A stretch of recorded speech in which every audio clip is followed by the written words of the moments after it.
This is the Self-Taught or Not podcast with Dylan Israel and Eric Hanchett, where we teach you the do's and don'ts of software development from two software development professionals, one self-taught and one not. You know, as YouTubers, we like to see and talk about ourselves quite a bit, and that's what this episode's about. So today we're going to learn a little bit about me and sort of how my story, my journey, because I think it's important that everyone's journey and story is different. And in an upcoming episode, we're going to do the same with Eric.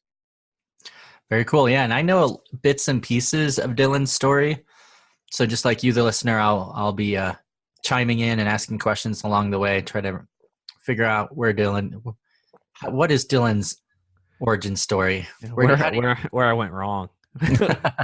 So I think we should start with this, with however far back you want to go. Do you want to go back to when you were a wee little lad? We can go the Wayback Machine. So although I would say I didn't really start to learn software development until I was about 24, there was a time when I was about 13 where I was building websites. And I was doing that combination with journalism as well. My father is a writer, although he did like television scripts and stuff like that. And so I always really enjoyed writing. I wrote I was working on this website every single day called dylanspalace.com. If you go and find one of those static website things that keep in the history, you'll see this nice photo of me with my dog Lulu at the time saying I was looking for a girlfriend. Someone pulled it up the other day for me. But the reason I bring that up is I really enjoyed it at the time, just HTML and CSS, but I eventually stopped doing it after I was playing around for like 4 months every single day on it because the school, so I wrote this journal post about how the school sucked basically, and here's 10 reasons why, and then they got upset and scared my mom, and my mom took my website down. And I didn't touch it for another decade. So were you one of those kids that from an early age like got a computer when you were like 10 and then were dinking around with it and playing around with it, playing video games, and kind of got into development and created this website? Or were you more of those people that was just like, I had to have it for school? No, man. It was just something that I was like, so like I was playing StarCraft. That was like the reason I had my computer. I was playing StarCraft and Warcraft, those, sort of PC games, Lemmings back in the day, just enjoying life. And I was running a little mini e-commerce business, when I'm like 13, 12 on a site called half.com that eBay owns. And so what my mom and I would do, and my brother, we'd go to thrift stores, buy like books, and then sell them online for like triple the price. So like you get them for like quarter at the thrift store, and then you sell them for like $5, maybe 20 if you got a good book. And so I was at the time I felt like I was balling out of control. But yeah, so I was always and this goes with video games. I was always pretty good with technology, but I wasn't necessarily trying to do anything with it. And that website started out doing like the old Yahoo pages where they'd give you like a free Yahoo page up to a certain amount of data. And there I was just posting like pictures that my friend drew of dragons. And, eventually I did like a website with a bunch of animations and like just, doing little hobby stuff that you do at like 12, 13, 14 years old. Yeah, that's pretty cool. So when did you get serious then? When did you like, well, I'm not sure what I want to do with my career, but I'm going to go with this weird world of programming and web development? Yeah, so that's, 13, 14, 12. I don't really remember. It's so long ago. Whatever age you are in ninth grade. That I didn't touch it again for another decade. And part of it was, when they shut my website down, that sort of put the nail in the coffin. Like, why would I rebuild it? But so probably around 18, I graduated high school and I had to choose a major. But you're 18, you're sort of half-assing college. That choose a major took like 4 years. And so at 22, I was like, let's go do computer science, because when I've always been sort of a let's let the numbers talk type of guy. And what I saw was that of the top 15 jobs, every one of them had something to do with software. Like it was full stack developer, front end developer, back end developer, architect, and it's just like of the top 15, maybe 13 were software engineering, and all paid really well and had good prospects for like job growth. And so like that was what ended up sending me down that path around 22, 23. Did anybody ever like contact you to do websites? Did you like somebody that was in a band and they're like, Did that ever happen? No, not until like later on when so around like 24, after I was up until about I was about to go into my senior year. Um, and about 6 months before that, I was thinking about dropping out. I was like, I got to start getting some passive income and like whatnot, and just building like a portfolio. And that was when I started like looking on Craigslist and pretty much just there in general. But like you always have people, hey, I have an idea for an app, right? It's sort of a meme at this point, and people think they're just going to tell you an idea, you're going to build it, and they're going to become rich, and we'll split it. It's a great idea. It's like, it's not an idea. You just came up with something on the spot and would like something made. I don't know that we can make money with it. Did any of those pan out? Were you able to actually make some money off of Craigslist? I think we all, as developers, when we we're first starting out, were like, yeah, we can make money off of Craigslist. Yeah. But not many of us actually do. I mean, to a degree, right? So, sort of funny thing about Craigslist is how I got my start, believe it or not, and not necessarily like these freelance jobs, but my very first internship is I was applying to internships nonstop on more traditional platforms like LinkedIn, Indeed, ZipRecruiter, and I couldn't get anything. And also Craigslist, like in the jobs and gig section, and I saw that they had a resume section. And I was like, sure, why not? I'll throw that. I'm looking for an internship or junior level role, and that gave a little brief description. I'm a college student in CS program, looking for a summer internship, and that's how I got my internship at Dolly Web Design. And there I did some HTML, CSS, WordPress, this and that, and that's really when I learned that I knew absolutely nothing about web development. So, but you were still in school. You were still in college. But were Yeah. you a computer science major? Yeah, so I was a computer science major. And I did do some like WordPress stuff outside of that during this, right after the internship, as I was considering sort of dropping out. And like, I didn't want to be one of those dropouts that like I just dropped out and then I just went home, smoked weed, and played Halo. Like I wanted to smoke weed, play Halo, and have a good job. Like no, but yeah, I had to have a plan, and so I had this sort of 6 months plan, get an internship, get resume experience, go from there, and maybe start. At the time, it was like get some clients, get some money coming in, and use that as experience. So a lot of very minor stuff. A lot of times when you're getting clients off Craigslist, you're looking at bottom of the barrel, like sort of $10 to $20 an hour tops sort of pay, and that's what I was getting paid for some of it, and a lot of it was more content management than anything else. Like people who really didn't know how computers work, that just needed you to update a blog post really at the end of the day. So you're a senior in college, computer science, you're doing internships, you're Junior. or junior in college doing internships, and you're kind of playing around, trying to do some Craigslist gigs. So what happens next? Yeah, so at some point, obviously I'm not very happy with college. I'm not enjoying it. I'm working like 3 different jobs also, right? Not only am I doing that, but I'm delivering pizzas full time. On the weekends, I'm working construction for basically we installed wine vineyards for companies in their backyard, in Temecula and things like that, basically in like rock. So you're jackhammering things into rock, just exhausted. And, I finally say, you know what, I can't seem to get a junior level dev role, but what I was able to get was a job for about $22 an hour with benefits at a student information system company as what they called a technology trainer, which at the time was basically a cross between creating technical documentation and like being a mini business analyst.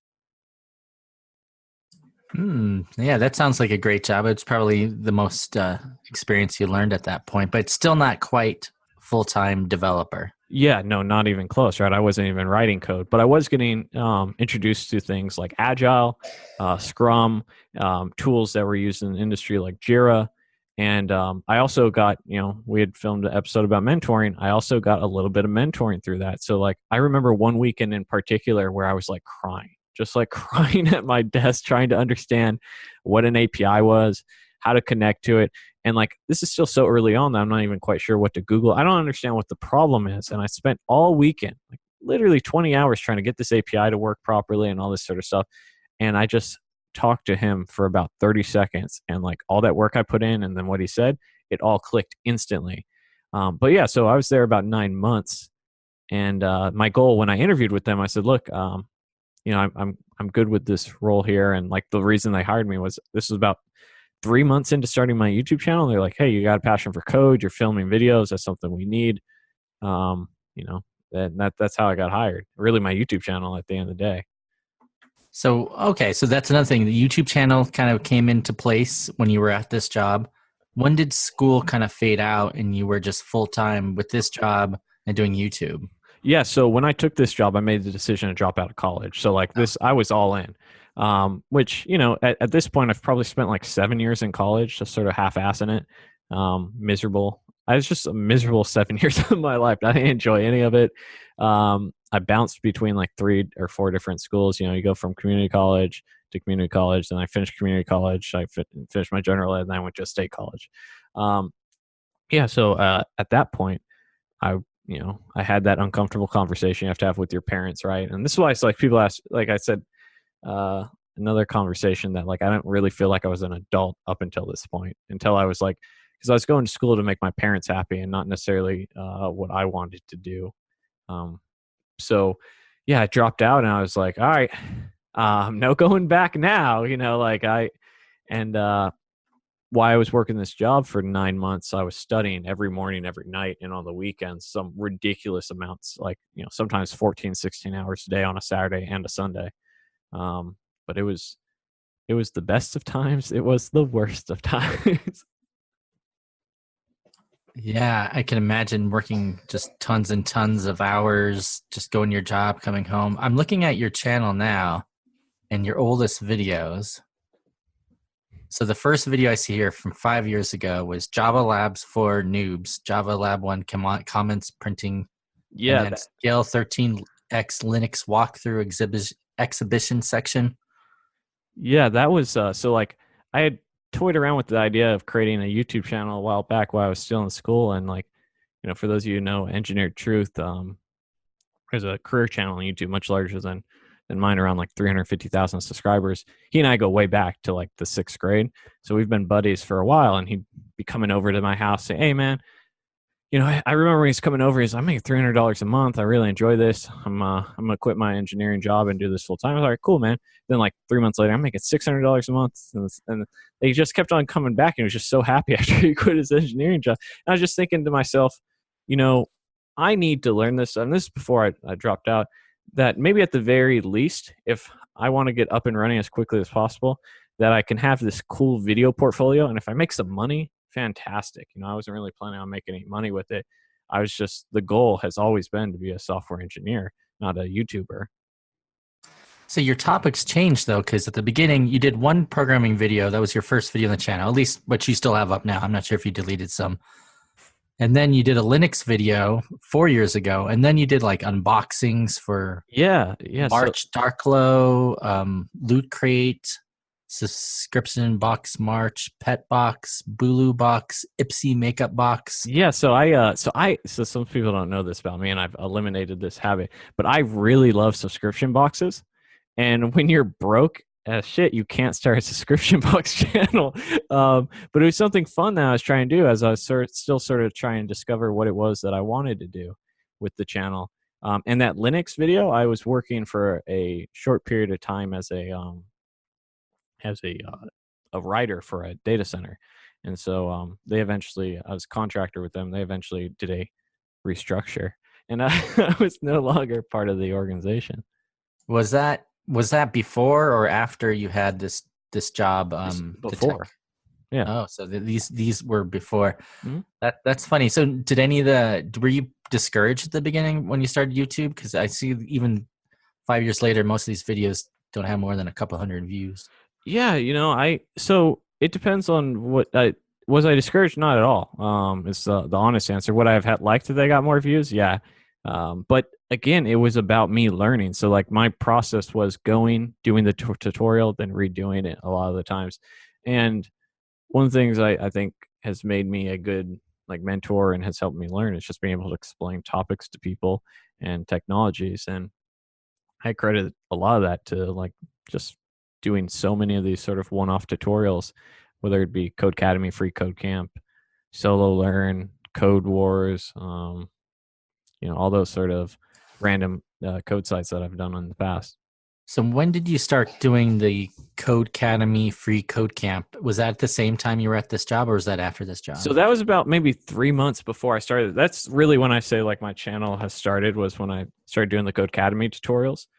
And so like that was about 3 months before maybe 6 at the most, before I got this first like real job. Not development, but the first job that was a career job rather than like just any job that wasn't going to provide value.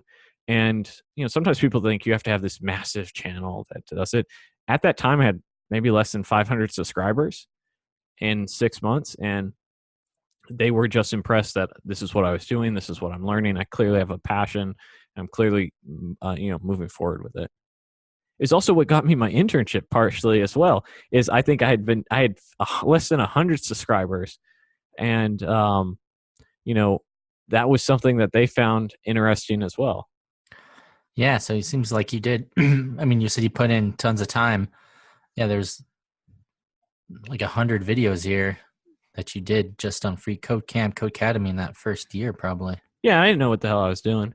So I was like, I'm just going to do everything on these websites. And my thought process, which I still to this day think is correct, is like, I don't know if I'm doing web development. I don't know what I'm doing. Like my brain wasn't even developed enough in terms of software to make that decision and distinction. But what I do know is that if I just keep doing all these tutorials, eventually I'll be able to think like a developer, and eventually I'll sort of have those analytical skills, and I'll pick up things. And whether you're working in Ruby, C++, JavaScript, for the most part, the core foundations of languages, control flow, data types, all that sort of stuff, was going to be something that I could understand. And that was really my goal with those tutorials. Yeah, it's pretty cool. You did Python tutorials, Ruby tutorials. I mean, like you said, anything you can get a hold of. So and even SQL manipulation, that's pretty good for a junior developer to jump into SQL right away. Is kind of a big step.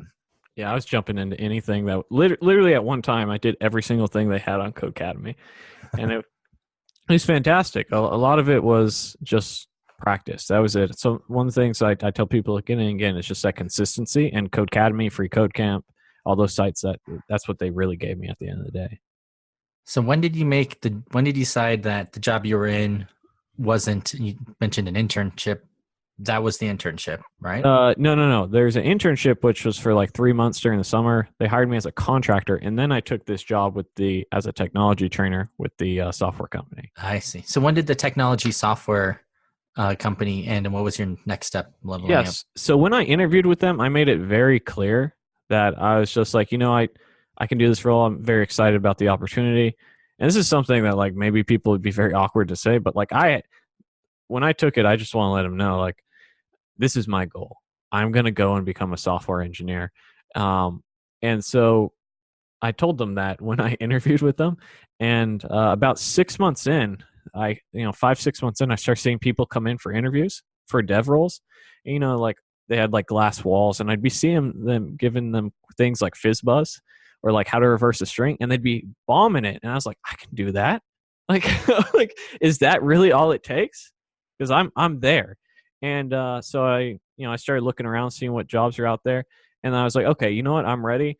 I reach out to my director at the time, and I walk into his office, and I kind of let him know, like, you know what? I'm not, I told you I was wanting to be a developer. This isn't what I want to be doing, long term. What can we do? And so nothing really, he's like, oh, we'll work with you, this and that. Nothing really happened. And so I got my resume together. I got my LinkedIn together. And around maybe 6 to 8 weeks later, I took my very first job, and I was gone.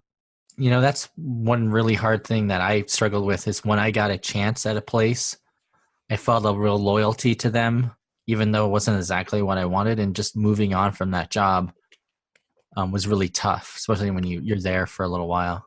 Yeah. Was it tough for you? Oh, I was sick to my stomach. I was literally talking with like friends and coworkers for 2 weeks before I did it.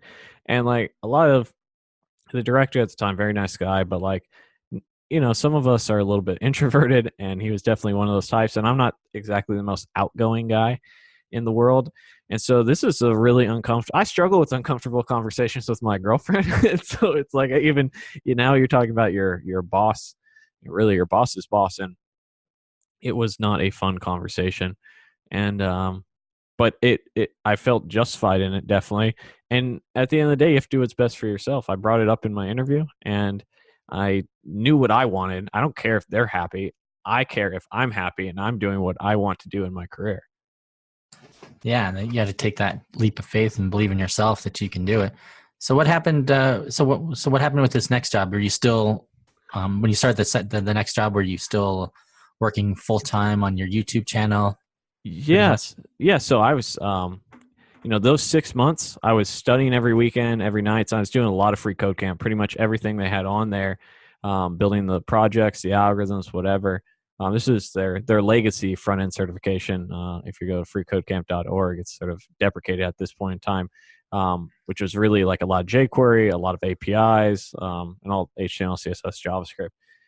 But that's what I was working on, and I looked before those 6 weeks, see what people were needing, and what I felt I needed to learn was Angular, JS, and Git.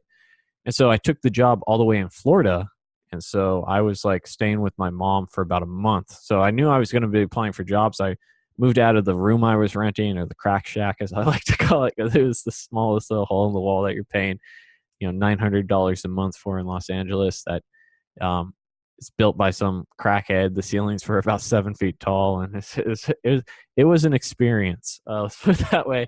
And I packed up my car, my little 3-cylinder Mitsubishi Mirage. I went to Florida, where I've never been. I've been now for 3 years, and went in there, got rid of everything I could, which wasn't much, and one carload, came down to Florida, booked an Airbnb for 10 days, and had about $500 in my bank account. And was this now when you're doing videos? Is that when you had the microwave in the background? Oh yeah, yeah. So this is like that's where I was studying, I was eating, I was cooking. Like, yeah, there's been a lot of. So that's a funny thing. If you actually go back and watch these like Codecademy tutorials and stuff like that, you'll see me in bedroom closets. You'll see me in living rooms. You'll see me in kitchens. You'll see me anywhere. I was just like, because I'm bouncing around over the time. I'm learning. I'm growing, but like times were definitely rough. Yeah, and it's pretty amazing you were able to, in those situations, kind of ignore the background and just focus on the content you were trying to learn and teach people at the same time. I don't think people realize that it's a skill to teach other people while you are let me rephrase that. It's a great way to learn a topic is to teach it to other people. Yeah, and that was sort of the goal. I don't know if I was just trying to teach it to other people or if I was just trying to narrate my thought process. And then that was easier for me to find errors in my thought process. And like, I was like, all right, if that's what I'm going to try and do with this YouTube channel, let me do that. And honestly, it was a tremendous success for me. And I suggest people start talking to themselves like they're crazy when they're getting going. And you'll sort of find that your brain makes these magical leaps that don't actually make sense logic wise.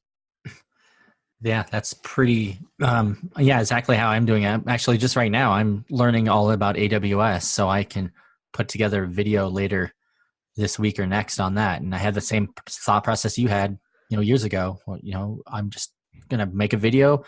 I'm going to lay out my thought process and then put it in a coherent way. It's a little bit easier if you're on like Codecademy or free Code Camp because you at least have a little bit more direction, but it's similar. Same. Yeah, they're sort of a double-edged sword at those days is like Codecademy. A lot of people do it, but they don't learn anything because it holds your hand so much. That's one of the reasons I sort of, if you're going to do one of these coding sites, I like free Code Camp because, this is sort of this, and this is how crazy it is like, as you're learning these things, up until I did free Code Camp, it never even occurred to me to build something of my own. Like, that just wasn't something I thought of. And I was like, I did that first project, and that was like, I'm in love with this. Weren't you afraid? We'll move on with your story in 1 second. Were you afraid at all? Like people, I'm sure you had some trolls. People are like looked at your videos. They could tell that you were a newer junior dev and that you were making mistakes. Did you ever have know-it-alls jump into the comment section? And because some of these videos got quite popular, you have thousands of views on a lot of these free Code Camp videos. Yeah. I mean, there's plenty of people that are going to kick you while you're down and stuff like that. But like in the moment, I didn't care. I just grinded, man. Like there was only one thing that I was there to do, and that was go and become a developer. And like all this other noise and nonsense, it wasn't something I tried to think about. It's just, when you're working a full-time job and then you're putting another like 4 hours a day onto it and getting like 6 hours of sleep, if you're focused on the negativity, you're going to fall apart. And I was barely holding it together. So it's just, I try to stay away from that. And even nowadays, it's like if someone leaves me, it's one thing to leave criticism. It's another thing just to be outright rude and mean. I just block them and ban them. And that was something that I didn't do at first. But the more I thought about it, it's like, do I really even want those type of people, sort of in my life to a degree in a digital fashion? And I decided not. Now, I want to emphasize this. And I think I remember this from your story. But when you went from LA to this job in Florida, you sent out hundreds of resumes, right? All over the US. Oh yeah. So like, I said it took me about 6 to 8 weeks. The first 2 weeks of that, I was playing only in Los Angeles. I was like, cool. I filled out in those 2 weeks, probably, in LA it's massive. So they're coming out with 100 new apps a day, 100 new job apps a day. Filled out every single one for that day, back to back to back. I'd get home from work, 4 or 5 hours straight, just speeding through as fast as I can, doing everything I can. I didn't get any callbacks, none. And then I noticed, I want to say it was on Indeed, that I was like, well, how many people am I going against? And in Los Angeles, it was like 300 to like 500 on average. I was like, I can't beat out 300 to 500 people with no experience. And then I saw some other state and I was like, 7. And I was just like, I've been wanting to get out of LA forever. I want lower cost of living. I want less traffic. I haven't been all that happy here. I've been growing up here all my life. Let's move elsewhere. And so Florida was one of the number one places because of the no income tax, low cost of living.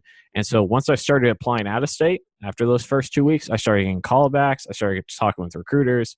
I started getting feedback, and it just took off after that. But how did you deal with all that rejection? Like either the no calls or the jobs that you were really interested in, you did get a call back and you weren't getting any farther in the code process? Look, man, I've gotten rejected by plenty of women in my life, so I'm accustomed to it. But like a lot of it is just I tell people this is you just have to take a shotgun approach. This isn't like a sniper type of thing where you're applying. I want to only work at this company. Okay, once you have some experience, you can have that, and you've earned that, and you can prove your value. Right now, you're a wild card. Right now, you just need to throw it out there, see if something sticks, and then, you can move on after that. And I understood that. I knew from the very get-go that when I dropped out of school and I wasn't going to have a computer science degree or any degree for that fashion, that I was going on an uphill battle, a battle I thought I could win, but one that wasn't going to be an easy road. And so when I applied to 300 apps in a 2-3 day period and I got one call back, great. Like it's not what I want. All these people calling me back, fantastic. But one thing that I took I tell people like have a strategy in almost anything you do in your life. And like the thing that started helping me was I started applying to jobs only the day they came out. So once I got caught up for the first week, I would refresh on LinkedIn and ZipRecruiter every day after work, only the past 24 hours. And I'd apply to those jobs so people would at least see my resume. And that also helped a ton as well. Yeah, you'll find out that when you're applying for jobs, there are some jobs that looks like they're perpetually open. And that's usually a bad sign because some companies, I don't know, for shareholders' sake or something else, they'll keep job openings forever and then actually never hire those people. So that's a good idea. I think your story, at least a part of applying for a lot of jobs, is the more common scenario and what you should expect if you're just getting into this industry and you don't have that college degree or you don't have that boot camp degree and you're self-taught and you want to get in, because you're just going to have to put in a lot of time and effort. I know there's these stories of people getting a job in 3 months, 2 months, 1 month. I think those are the exception. Oh, there's definitely an exception. And like, it's a completely different strategy when you have no experience versus you have 3-4 years experience. When I decided I want a new role now, all I did was I went on LinkedIn and said, I'm available on the market. And I had 10 job offers in a week. Like, it's a different thing. And you have to understand, what part of your career you're at, what part of your journey you're in. Are you a level 1 noob or are you level 99? It just sort of depends. So how did it go in Florida? Yeah. So, interesting. Anytime you get your first dev job, you're probably sick to your stomach. At least I was. So I show up to Florida a day before, 2 days before, and I'm looking like I'm a refugee. I drove across country in like 3 days. It was a horrible experience, and I didn't have time to study. I'm moving across country, and I was very worried. And so, very first 3 months, I'm just learning everything that I don't know. I need to learn Angular JS better. I need to learn. I didn't even know testing was a thing. I'm learning about unit testing. At that time, I had done no backend really, so I'm learning PHP. I'm learning MySQL and much more in depth than just creating a table. Doing all these sorts of things, and all it took was I thought I was putting enough effort into it. I was doing like an hour or two after work, and then my boss told me after the third or fourth week, there we go, go home and study this weekend, and that was like, yo, I kicked it into overdrive because I can't go back. Like, we made it, and we need to stay. And it was good for a while, but the company, although I'm grateful that they hired me, wasn't the best work environment. Sometimes you show up, and a lot of these companies will give you chances, or new to the software environment. You have to be able to realize what you got out of it, and if you got nothing left to get out of it, it's time to move on. And that's sort of what happened with me. So I was with them about a year. So how much of all the YouTube stuff that you did, like 800 videos, at that point probably 500 videos, how much did that help when you started the job? Oh, it helped a ton. It was one of the reasons I got hired. So the team that they were building, they saw my like Angular JS video that I did, and they checked out my one portfolio project, which is still up today, codingtutorials360.com. It's not a great code base. I haven't touched it in 3.5 years, but like, that was the one thing I built. I didn't even do routing on it. Like, I didn't know that was a thing in Angular JS. But that was something they're like, oh, cool, this guy's doing API calls. He's playing, clearly he's has some moderate amount of skill, or novice amount of skill. Give him a shot. We like him. He's moving forward. It's type of guy that we want to have as a junior developer, someone passionate, someone learning. And YouTube in every aspect of my career has helped me even today. So did that at that time? So we'll move on from this in a second, but excuse me, one more follow-up question would be, so is this also the time that you started thinking beyond YouTube, thinking about, because I know you're interested in, mentoring other people, creating your own courses, thinking of YouTube more of a business on top of your full-time income, or was this still your just need to get a job full-time and YouTube's just a fun hobby on the side? Yeah, so I've always thought that where the money was going to come was from being a better developer. And so YouTube was always the platform. I always took YouTube as an idea of like, I want to learn this, and yeah, I can throw it over here and make a little bit of side cash. But the main thing is that I want to learn this. So like, YouTube always came second, and to this day still does. But I always looked at it as kill two birds with one stone. And at this time, I was still just trying to I was trying to get a pay bump, and I didn't. I was like, yeah, man, I hear all these people getting 30, 40 grand pay bumps. But like, I was only able to snag like an 8K pay bump at that time. But part of the reason I took that instead of a higher paying one was because the people I interviewed with, I was so impressed by the tech lead there. I was like, this guy's going to get me like 40K more. Like, I could just tell that. And it's not like he's promising me anything or saying he's going to mentor me. It's like, I talked to this guy and I can clearly see how much better he is than me. And I was like, let's go. And that's why I went there, even though I had a larger financial institution that was going to pay another 10 or 15K on top of that at the time. So cool. So you were able to secure a better job, better pay, cooler, more involved tech. Yeah. Gave everything I sort of tell people to look for. Look for more money, look for a better environment, better benefits, and look for better tech. And so I was learning older stuff there, and then I was like, oh, I'm going to a place over here. I'm going to learn some newer stuff. And so like, it really crossed all that off for me.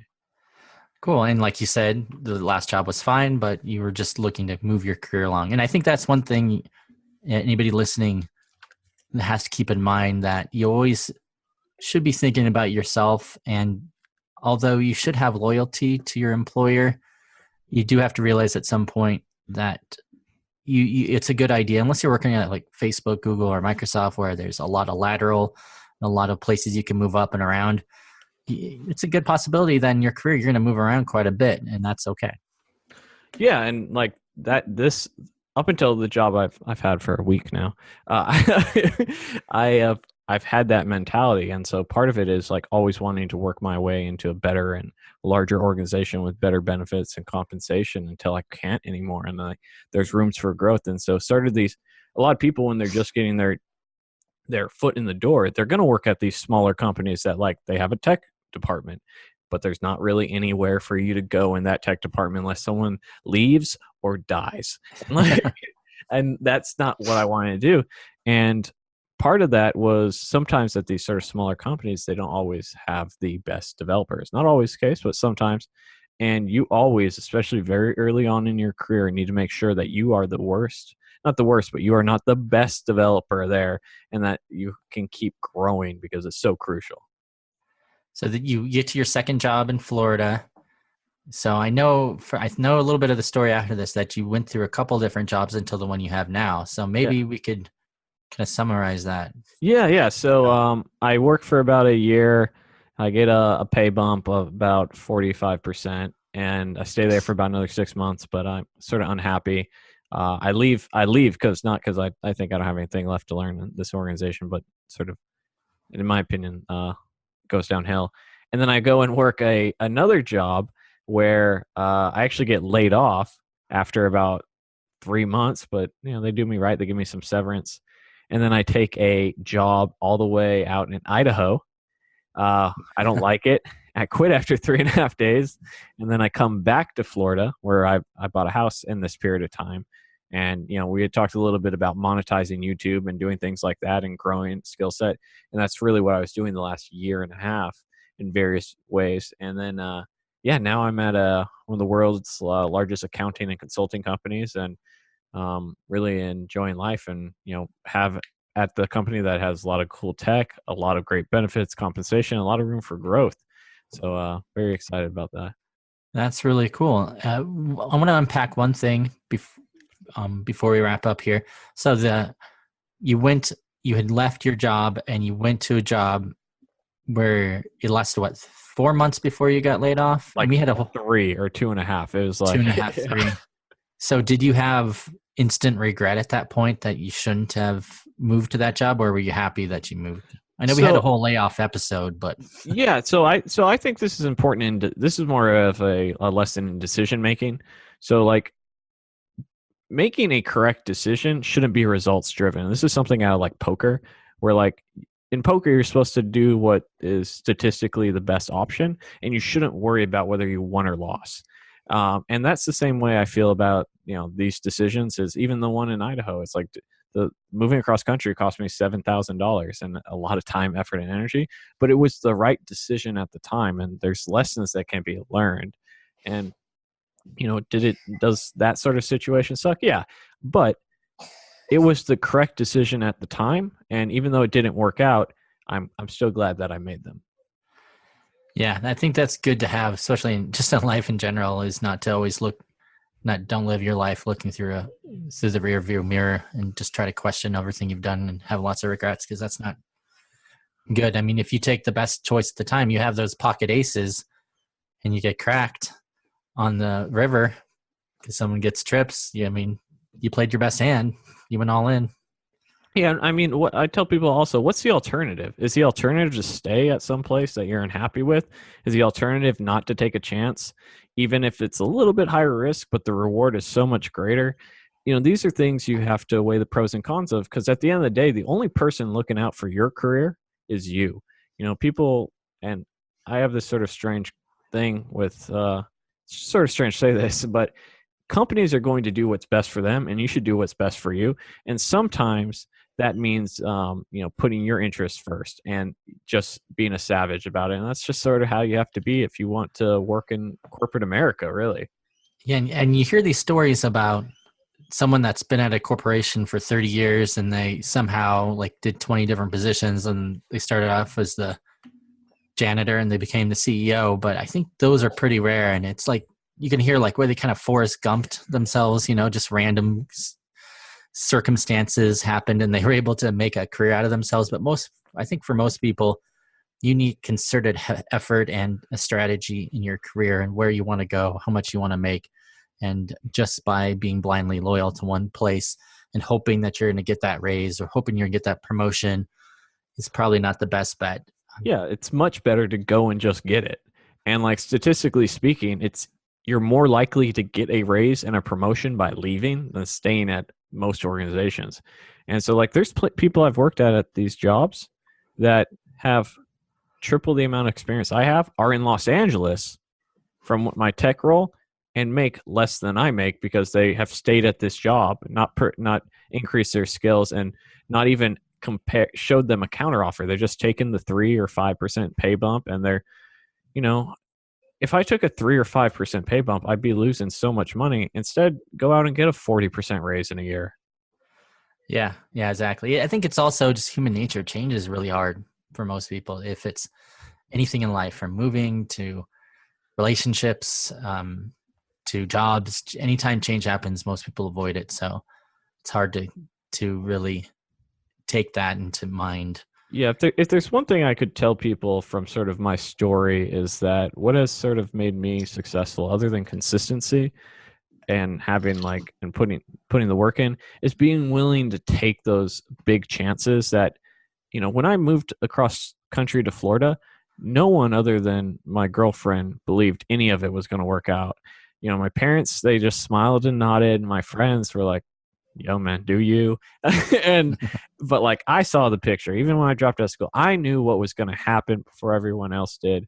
And you have to be willing to take those risks, because people around you, most people are going to just play it safe, and that's fine. But you can take educated risks and you can get, large rewards if you do that. You just gotta make sure you're prepared for the ups. You gotta make sure you're prepared for the downs. But I would encourage people to take a little bit more risk in their life, and hopefully they'll propel them to success. That's a good place to round it off. I just want to ask, now you've gotten your new job. Your story is far from over. Maybe we can even have maybe a couple of years from now, have a follow up. But what's next? You mentioned a little bit about maybe looking at team lead stuff, but I know you also do a lot of stuff online. Yeah, I'm really big on building up sort of side projects right now. This podcast being an excellent example of that. I'm writing a book. I'm building courses. I have the YouTube channel. That's sort of what's next for me. I think fatherhood in 2021, 2022 is the next major milestone. So I'm trying to put in as much work as I can till then, because I know how much a puppy takes, and I've been told that it's almost it's a little bit more than that. But just moving forward is it. I will always be moving forward. You talk to me a year from now, I'll tell you about what changed. Every year on my channel, I do a video about how I'm going to progress my career, and then I do a video at the end of the year telling you about what I did, and hopefully they line up, and there's some surprises here, some surprises there. I learned this also. I didn't learn this, but every year I make a plan.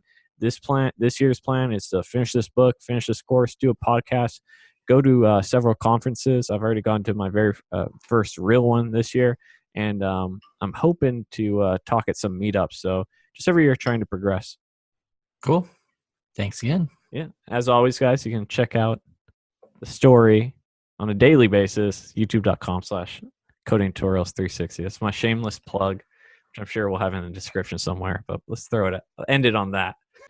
Hey guys, thanks for watching. If you want to find more about what I'm up to, go to dylanisrael.com. And if you want to know what I'm up to, you can check out my website at eric.video. If you haven't already, please leave us a 5-star review on iTunes. It really helps us out. And if you do, you might even be featured on our next episode. Don't forget to check out the website at selftaughtornot.com. From there, you can sign up for a mailing list where we give away free courses and a bunch of cool stuff. And we'll also let you know when the next episode comes out. And finally, if you didn't know, we have a Facebook group. It's called Code, Tech, and Caffeine. We have over 10,000 members, and you can find the link at selftaughtornot.com. So come join us. We have tons of developers willing to help you guys, mentor you guys. Check it out. Just make sure you go to selftaughtornot.com and check out the Code, Tech, and Caffeine link. Thanks, and take care.